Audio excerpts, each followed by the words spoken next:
பெண் விஜயகாந்த் அவர்கள் தமிழ் வரலாற்றில் முக்கிய திருப்புமுனையாக அமைந்த திரைப்படம்தான் 1986 வெளியான ஊமை விழிகள் திரைப்படம்.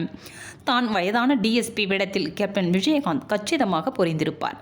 இந்த படத்தின் மூலம் முதலாக திரைப்படக் கல்லூரி மாணவர்களுக்கு ஒரு புது உத்வேகத்தை கொடுத்தது. அவர் வளர்ச்சிக்கு உறுதுணையாக நின்றவர்தான் கேப்டன் விஜயகாந்த் அவர்கள். அப்பொழுது திரைப்படக் கல்லூரியில் படித்துக் கொண்டிருந்த ஆபவனன் என்ற மாணவன் தன் இதர மாணவர்களுடன் இணைந்து இந்த படத்தினை தயாரித்தார். இசையோ மனோஜ் கியான் என்ற ஹிந்தி இசையமைப்பாளரும் கூட. இந்த படத்தில் நடிப்பதற்கான அனைத்து நடிகர்களும் தேர்வான நிலையில் டிஎஸ்பி கதாபாத்திரத்திற்கு சரியான நடிகரை தேர்ந்தெடுக்க வேண்டும் என்று அப்பொழுது நடிகர் சிவகுமாரை அணுகிய போது திரைப்படக் கல்லூரி மாணவர்கள் என்பதால் சற்றே யோசித்துக் கொண்டிருந்தனர்.